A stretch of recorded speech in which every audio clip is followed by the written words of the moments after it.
ගරු එම්.ඒ. සුබන්දිරන් මැතිතුමා.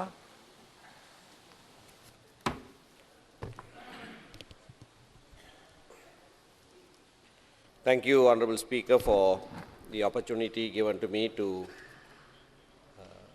open the budget debate for the second reading for the budget for the year 2016 that was presented by the Honourable Minister of Finance yesterday. In a lengthy delivery to this House, one was reminded of yesteryears when Honourable Ronnie D. Mell was Minister of Finance and sometimes delivered longer than what was done yesterday. Nevertheless, let me record the fact that the Minister of Finance mentioned right at the beginning of his budget presentation, and that is, this is the 70th budget since independence, and that he was presenting it as the 20th Minister of Finance, and he sought to make a point about the fact that therefore this is a landmark budget. When one listened to the proposals,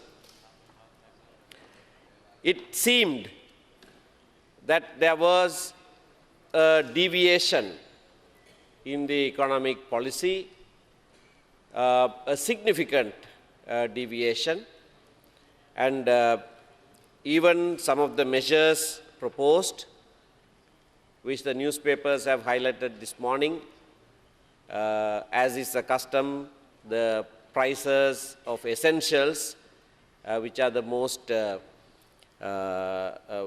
ones that are of most concern to the ordinary person, have been highlighted. And there has been, there is good news there. At least 11 essential items, the prices have been reduced and reduced significantly. But when one looks at the method by which these reductions have taken place, one finds that it is more a price control measure than actually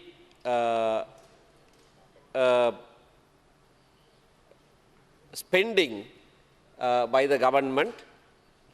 There is, of course, some proposals to grant subsidies to take the shock, so to say, of these reduction by the traders. But this poses an important question, that of the government's interference with the market forces. It's good to tell the people and it's good to reduce the prices.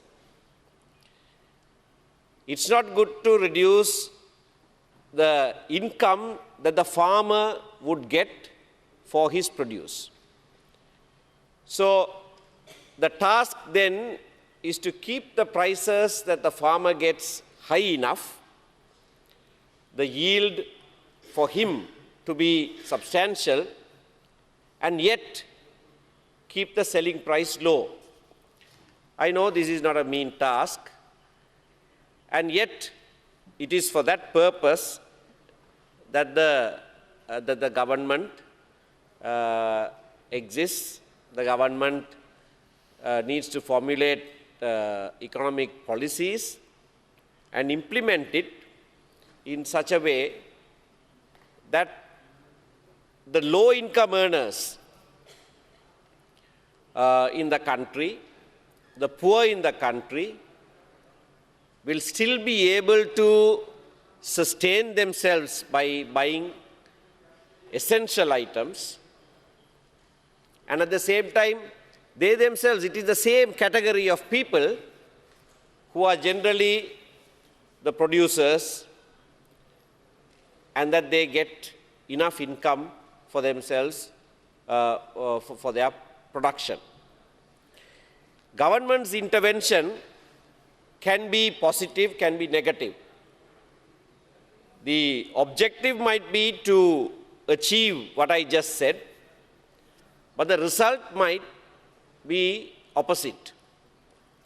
So this is a balancing act, and I'm not very sure whether these proposals that have been made have actually come out of proper deliberations and formulation of sound economic policy, or whether this is another Robin Hood budget as the one that was presented, the mini budget that was presented in January this year. Yes, Honourable Minister, yes.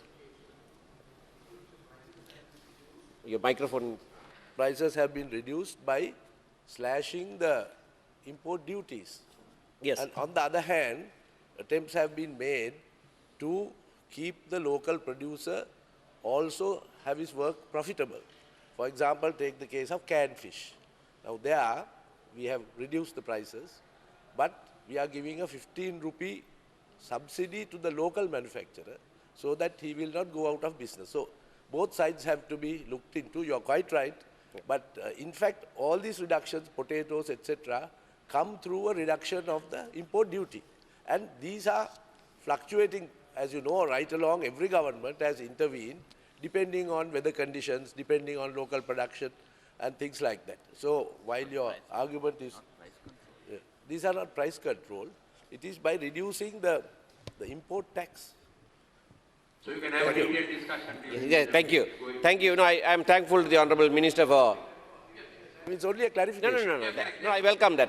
I welcome that, and I am now a little wiser as to the portfolio that the Honourable Minister for Special Projects actually handles. Yes. Opposite questions. You would have been better off here asking the questions rather than sitting there and answering them. I was about to actually congratulate. I only have posed a question whether these have received sufficient attention and whether these proposals have come out of a process of proper thought process, research and so on, because I'm raising the issue of sustainability of this approach.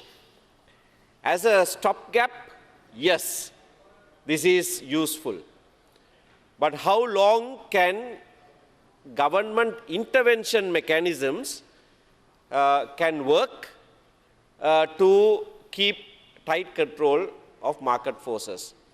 How long can subsidies be maintained? And what is the long-term approach, long-term strategy to ease off the subsidies, to ease off even price control of essentials? One looks at what one must achieve in the long term. I agree with what is said. I agree with the proposals that it was important now to bring in these measures so that people don't starve.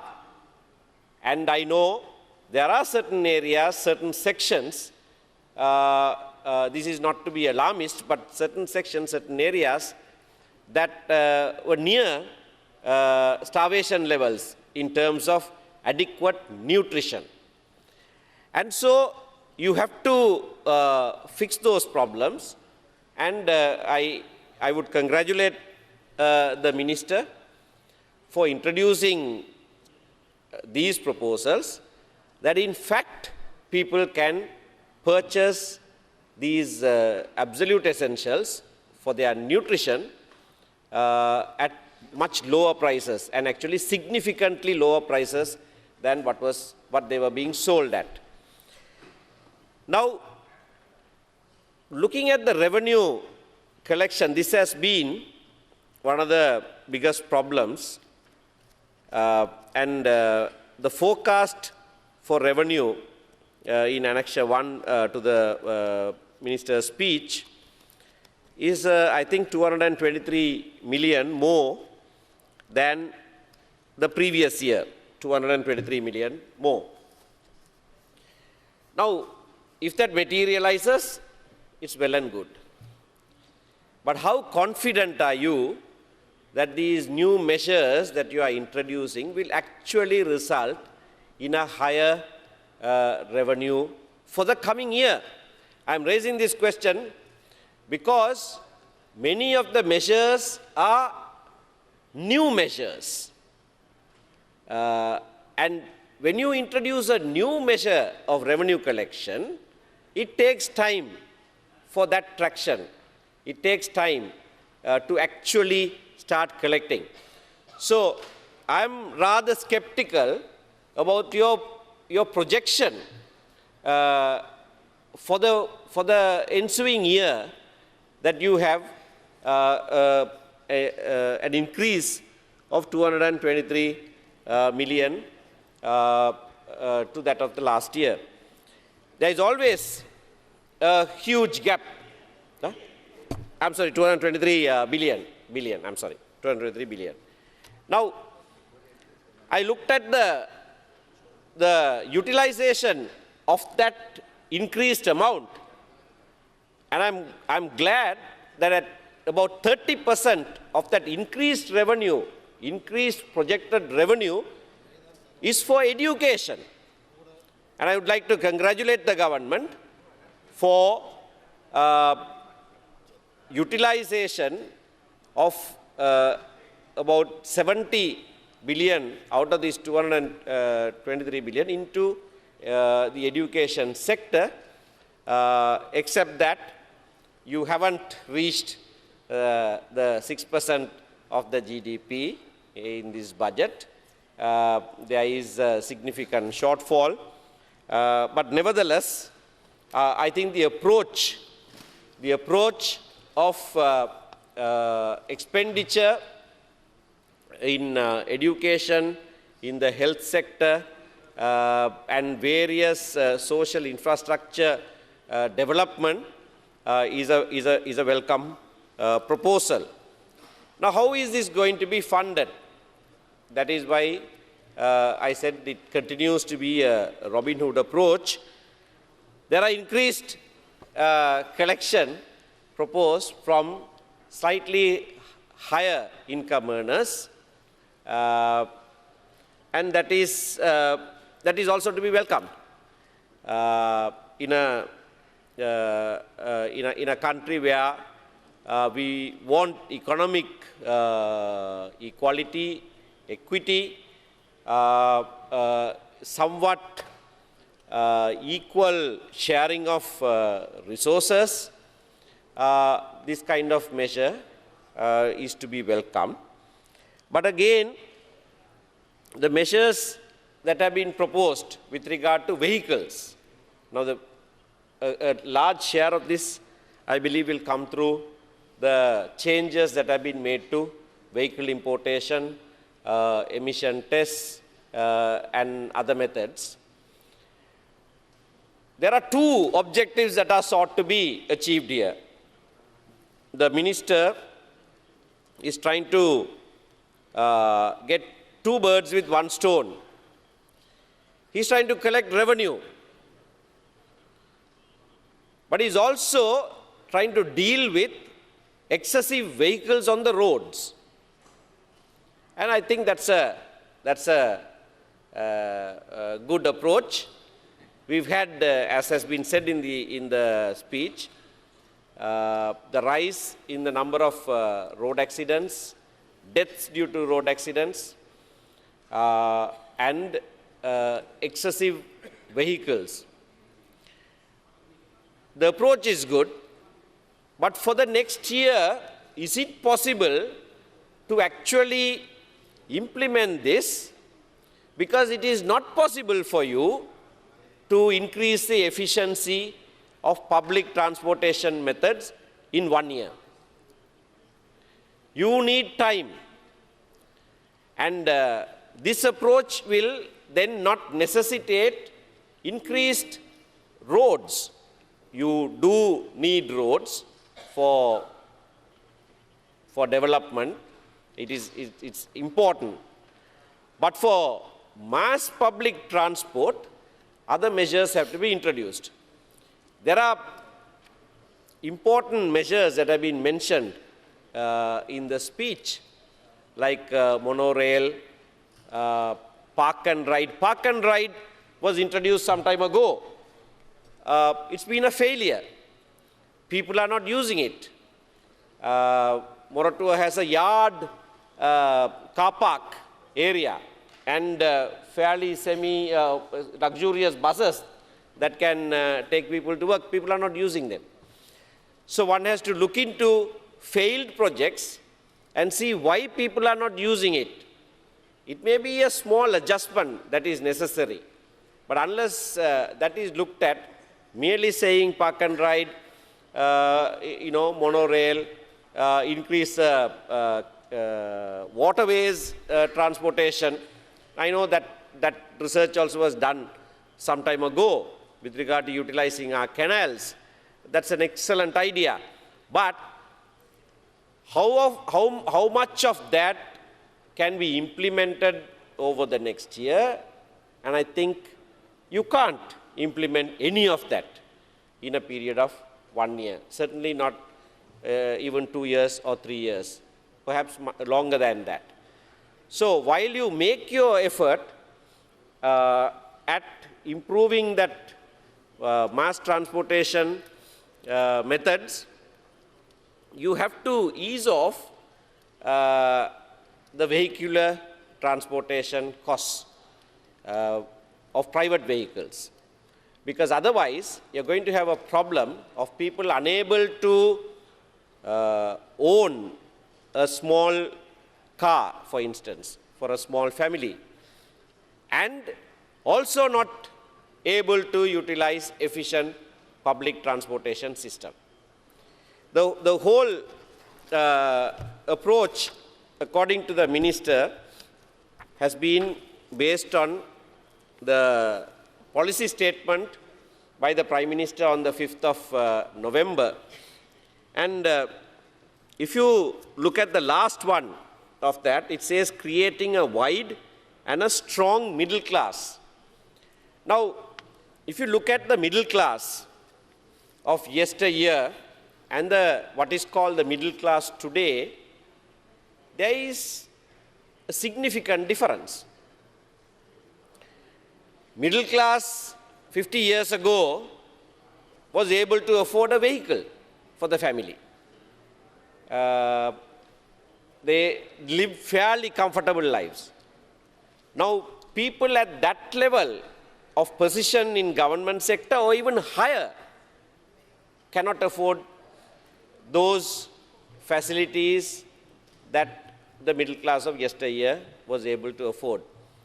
So then the question arises, all right, how is it, what are the measures that are taken to strengthen this middle class? When I look at it in an economic policy statement and in budget proposals, I take it that the strength that you talk about is the economic strength, the self-sufficiency of a family unit to be able to sustain themselves, live fairly comfortable lives, and even save for the future. Order, please. Honorable Deputy Speaker will take the chair now.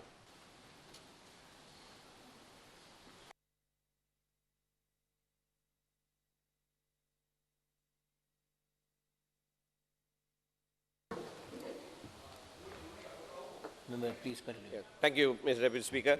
So, these are some of the issues that I wish to raise with regard to the actual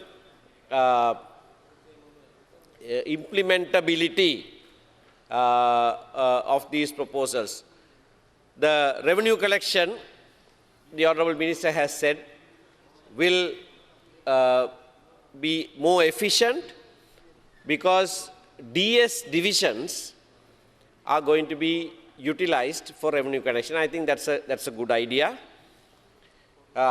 because that is one of the weakest in the whole system, where the revenue collection agency is not able to collect projected revenue. There's a huge gap between what ought to be collected legitimately as a revenue and what they actually are able to collect. If you do utilize the divisional secretaries, because they function fairly efficiently and are able to reach each household, each small business, that may well work. With regard to small, medium and micro enterprises, the proposals that have been made are good. Overall, the economic proposals that have been made in the budget speech are to be welcomed. But yet, the sound of caution is that how much of it can actually be achieved. For instance, what would then suffer is a capital expenditure. When you are unable to reach your targets, recurrent expenditure cannot be compromised on, that has to be met. But capital expenditure is the one that suffers. And if you look at mid-year statements and so on, that will be reflected. And when capital expenditure suffers, all of your utopian ideas that are reflected in the speech will come to nothing, because that's right. No, what I am saying is, what is projected as recurrent expenditure, you have to spend anyway. So the shortfall in the revenue collection will impact on your capital spending. So you won't be able to actually implement a lot of the projects that have been proposed, projects that are good, projects that are forward-looking, projects that will ease our economic situation for the future, but you may not be able to even start some of those because your revenue collection machinery is not functioning properly. And in that respect, corruption is a huge factor. And I think I can say this today, corruption even by revenue collection agencies is a serious issue. And until that is dealt with, the state will not be able to actually receive the projected revenue. Only recently we saw the bribery officials nabbing some customs officers. The amount of bribe that was caught or said to have been caught was enormous. Now, in one raid, if you can find that amount of cash as bribery passing hands, then you can actually imagine how much of revenue to the state that is being withheld. Only 35. Honorable member from Kandy seems to know the rates of the bribe that the officials take. I am clueless on these. Thank you for elucidating. So that shows, so if he says 35%, then 65% is, or actually the 100% of that 35% is what the state loses as revenue. So it's well and good to have all of these, but unless government policy with regard to bribery and corruption is clearly spelled out and demonstrated that there is zero tolerance for bribery, we will not be able to achieve any of these targets. And talking of policy, I'm glad that the minister ended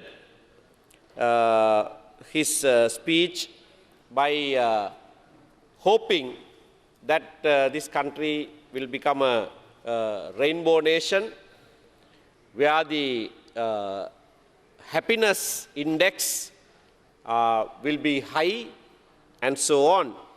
We're also glad that there is a specific allocation of 14 billion for Northeast development. I think first time such an allocation has been made since the end of the war. That is to be welcomed. But the question is, what will it be used for? Southern development is 2 billion. Northeast development is 14 billion. Yes, it's 7 times that. But what will it be used for? And how? Because if you use that allocation for, say, building of roads, most of that will be swallowed up.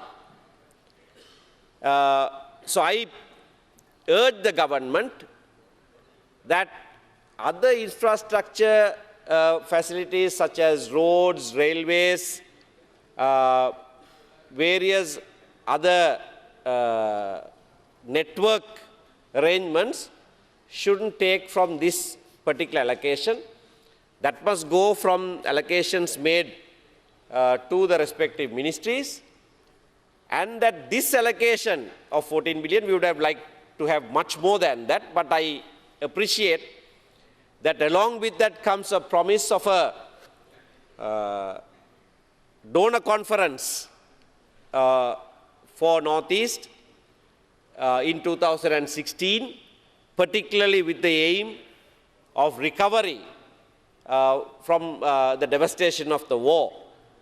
And we welcome that, and we urge the government to hold that donor conference so that we might receive substantial sums of money for this very important aspect, because this has been neglected for 6 years since the end of the war.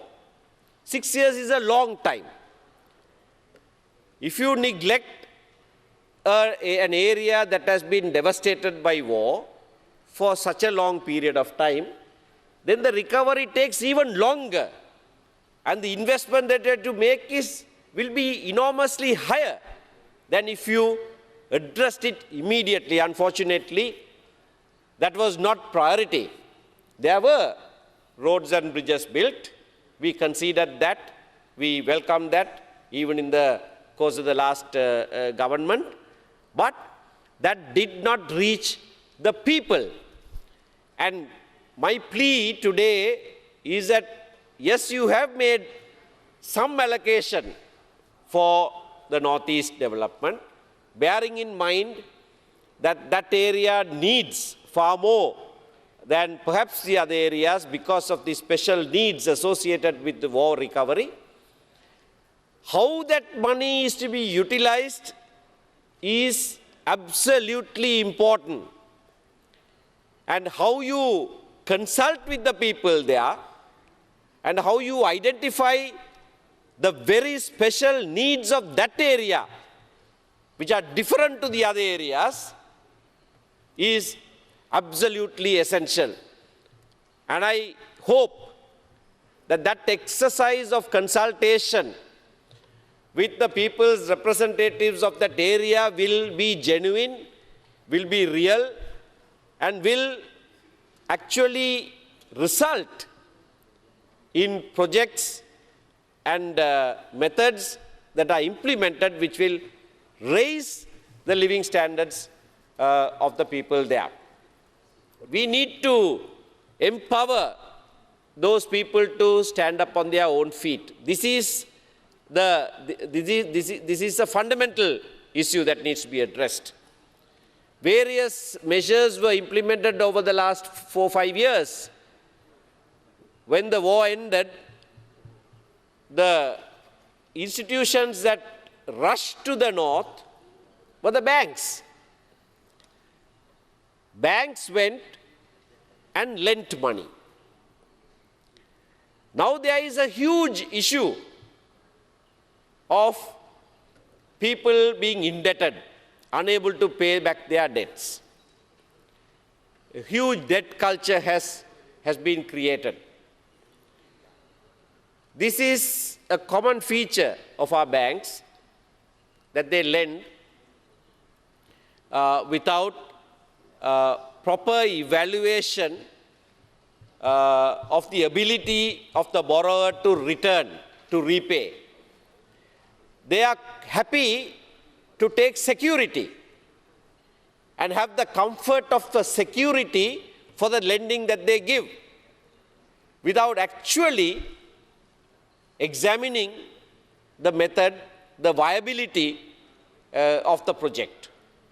And so this has happened in the Northeast, particularly in the North, where people have kept as security, sometimes even the Indian houses that were given to them, because it was owner-built, owner-driven projects. And when they wanted to expand, have an extra room or so, they mortgaged that very property, borrowed from the banks, and built the houses. Now they are unable to repay. They are unable to repay those loans, and the house and the property is mortgaged to the bank and is at serious risk of being taken away by the banks. So we were happy when the Indian government gave so much, 50,000 houses, and I think 27,000 or more have been completed. The others are nearing completion. But one of the problems, which is a huge issue that we are now facing, is that even those recipients have been caught in this debt trap. This needs to be addressed even for the future, because of lack of employment. The Prime Minister said on the 5th of November that it is the policy of this government to create 1 million jobs. That's a tall order. But you need that. If you look at, and I'm speaking here about the North, and I believe this applies with almost equal force to the other areas as well, people don't have jobs. The youth don't have jobs.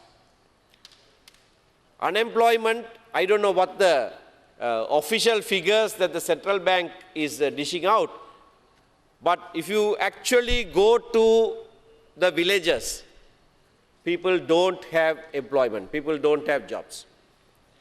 And this, again, is a huge issue that is confronting the North, particularly the youth, and the fallout is also not something that is good.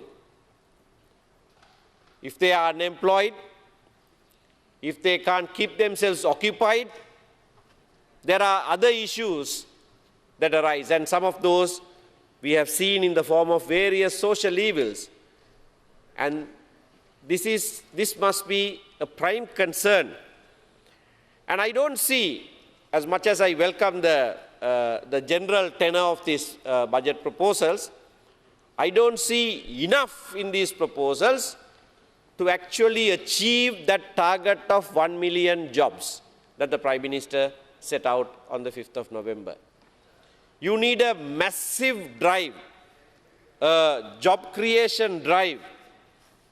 It must be at a macro level, at a policy level, that will actually result in a sea change of bringing the unemployment down, and that is not something that we can see in this. And as someone who represents a war-devastated area, the need there is even greater. And I urge the government that you need to work out methods of job creation, increased economic activity. And as I said before, your weakness in the revenue collection will definitely result and have an adverse impact on even the mediocre proposals that you have with regard to job creation. Because that will be the capital expenditure and you will not be able to utilize funds for capital expenditure. All the money that you are able to collect will be swallowed up by the recurrent expenditure. So there has to be a paradigm shift in the economic thinking, the vision, if you are to actually move forward and achieve those targets that were said as the economic policies of the government by the Honorable Prime Minister the other day. With regard to reconciliation, we welcome the sentiments that have been expressed and some token measures that have been proposed. But the whole economic recovery of the country, prosperity of the nation, is very much dependent on, as the Honorable Minister of Finance himself said, happiness index. And that happiness index must be by all peoples of this country. You can't have a policy, and I'm not accusing this government of that policy, I'm merely saying you can't have a policy of making some section of the country happy at the expense of the other. Now, this has been one of our serious issues. Irresponsible statements made by political leaders so that their constituency's happiness index increases exponentially, whilst others are badly affected. And I'm going to give some examples. I'm going to give some current examples. Again, this is not something, not an allegation that I'm making against this government. When the war ended, there were several people in detention under the Prevention of Terrorism Act. A piece of legislation that has been universally condemned as draconian. It has features that have affected everyone in the country. My colleagues, the Janata Vimukti Peramana, were at the receiving end at some time or the other. It's draconian. It can't remain on the statute books of any civilized country. That is accepted. And at the end of the war, there were near 12,000 fighting cadres of the LTTE who were taken into custody, and the government made a very positive policy decision not to charge them with any offense, but to rehabilitate them. And we have commended that. I myself have spoken a number of times in this house commending that effort, that through a period of 2 years rehabilitation, you return to society even those who bore arms and fought in the final battles. But for some inexplicable reason, you continue to detain others who were in prison under PTA prior to the end of the war, and most of them charged only with helping the LTTE. In certain areas around those times, there was no option but to help the LTTE. For giving a parcel of food, for selling some produce in your shop to somebody known as an LTTE cadre, you were arrested. That law has a provision which says failure to give information to the police is an offense, and you don't have bail while you are incarcerated. So over 800 people were in detention. Now that has come down to various figures are given, but I believe it's 200 odd. At one point 273, at another point 216 and 217, and again 2 days ago 268. I don't know how these figures can change. And that itself gives rise to a lot of suspicion. A lot of suspicion today, because the working group on involuntary disappearances just came to Sri Lanka and left, and they have found to be true an allegation that we made known to the country and to the government early this year, that there was a secret detention camp in the naval dockyard in Trincomalee. They have found it to be true. And what is more, this morning's newspaper quotes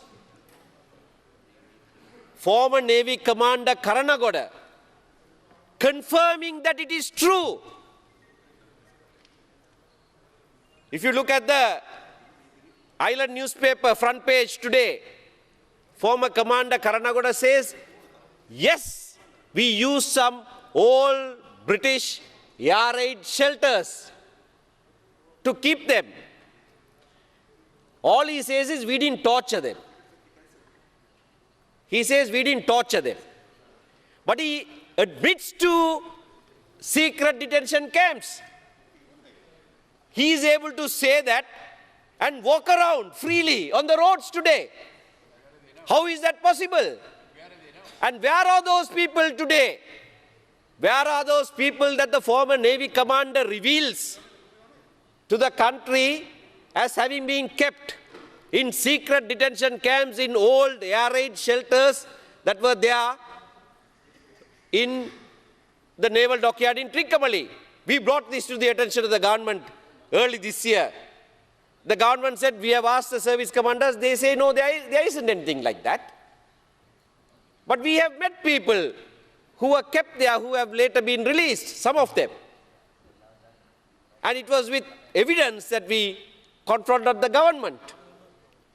And it took the Working Committee on Involuntary Disappearances to actually visit the country. Now we know why the Rajapaksa government did not allow a visit by the Working Group on Involuntary Disappearances. The irony is that Honorable Mahinda Rajapaksa in 1989 and 90 took lists of people to this working group. It is to this working group that he went and gave lists of persons who were said to have disappeared in this country. And it was he, when he was president, refused to allow them to come into this country. We commend the government for opening the doors, because experts as they are, with 1, 2, 3 visits, they've been able to ascertain the different places of not only secret detention, but also of torture, because they have been able to find writings on the walls,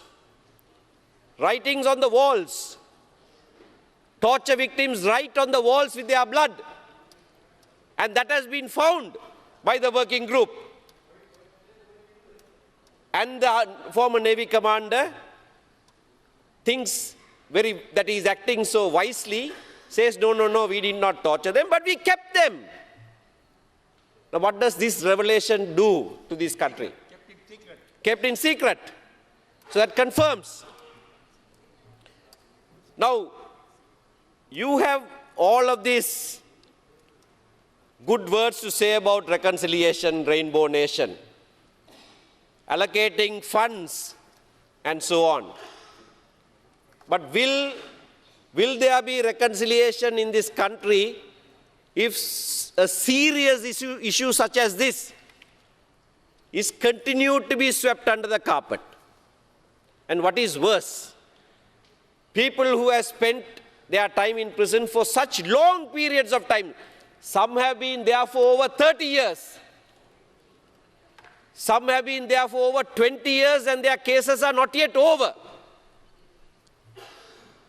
And now the number is only 200. And measures are being taken to have them released through some program. And what do we have? People screaming blue murder, persons who are attached to the former regime saying that if you release them, terrorism will rear its head again. What kind of irresponsible statement is that? Professor G.L. Pieris, claiming to be learned in the law, issuing public statements. He was a minister. He was a Minister of Foreign Affairs in the previous government. When you took the responsible and the right step of deciding to rehabilitate 12,000 people who actually fought in the final battle and release them, how is it then possible to justify keeping these persons who are only accused of having helped LTTE carry out its activities? And when the new government accepts that must be rectified, you come out with stories to whip up racial hatred, emotions in the South, totally unjustified. No, you don't accept it. I am glad. Honorable Pranavithan says that. But this is something that is being, this venom is being spread to the South. Why is that happening? The government, I'm glad that you say you don't accept it. But we have a grievance against you as well. This is a very small number that have been left to rot in prison for so long. Now, why can't you release them? Why can't you release them? You are relying on officials. And officials, these are the very officials who tortured them. These are the very officials in the Terrorist Investigation Division. There are enough reports internationally today by persons with medical evidence who have been tortured in the TID. And those very officials are still manning those posts. They are still there. And they come for meetings and they oppose releasing these people who have spent in prison for over 20 years and 30 years. Yeah. You have agreed that the Prevention of Terrorism Act will be repealed. Then how are you holding these people? How can you hold these people under a law that you yourself have now finally admitted is draconian and must be taken off the statute books of this country? That was given as a commitment by the Minister of Foreign Affairs in his opening speech itself on the 14th of September this year. And the resolution that you co-sponsored says it. And there is still reluctance to release them. All you have done so far is release 39 persons on bail. You haven't released them. You have only enlarged them on bail. Initially with tough bail conditions that they couldn't furnish. Fortunately, that was later reduced. And most of them have been able to go home. But they are on bail only. If they are on bail, what does it mean? They are suspected to have committed an offense under the PTA. You don't even know what that offense is because they have still not been charged. And you will only enlarge them on bail, only some of them on bail. You say the others cannot be enlarged on bail. 99 of these prisoners have written and said that they are willing to undergo rehabilitation. I met them. I met them with the Honorable Minister for Rehabilitation and Prison Reform. I met them with the Honorable Leader of the Opposition some time ago. I met them with the Chief Minister of the Northern Province. At all of those times, they told us that they are giving that letter only because that may be a way out for them. They're not giving those letters with their heart in it. But they are giving it so that at least through that process, let us be released. 99 of them have given letters. the government says, yes, we will consider that favorably. It is on that promise that the second fast unto death was suspended last Monday. But there is no commitment to send even some of them to rehabilitation. The information that I got yesterday, the government agrees to send some of them for rehabilitation, but there are further conditions attached to that. And that is not acceptable. Why can't people who have been in prison for over 5 years, over 10 years, over 15 years, be released? They are held under the PTA. You have to repeal that act tomorrow. In 9 months, there will be an oral update to the UN Human Rights Council. Repealing an act does not take you that long. Can be done in 2 months. Now you have to do that. You're holding on unreasonably to people who have suffered immensely through this incarceration. Their families have suffered and continue to suffer deprivation. And you're doing that, and I'm making this allegation against the government. You are doing that because you are worried about these irresponsible accusations that are being leveled by the members of the former regime. The people of this country are not so unreasonable. They will not protest if the truth is told. They will not protest if they are told that these people have been kept for helping the LTTE. When LTTE cadres themselves, 12,000 of them were released by the former regime. When LTTE leaders were ministers in the previous regime sitting in this house. Deputy commander of the LTTE, who is accused of killing in cold blood several hundred policemen, was seated here as a member of the former regime. With what face are they facing the people and uttering these untruths?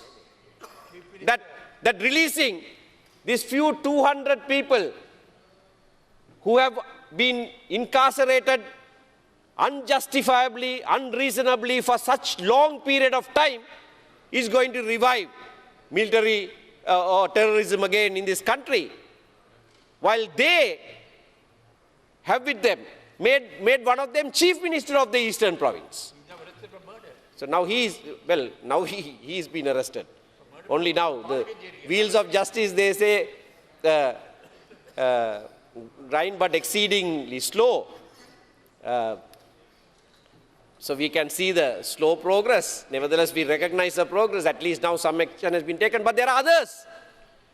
There are others who, some of whom are sitting in the opposition benches now, who have been identified by name in your own LLRC report.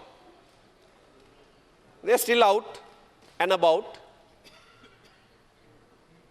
The former deputy minister is still out and about.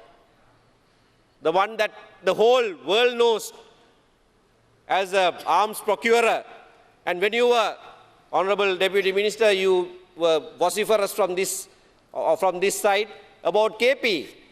He is still a free man. And you are a Deputy Minister.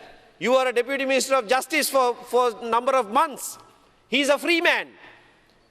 You shouted hoarse from here, asking questions about him. He is still a free man under your government.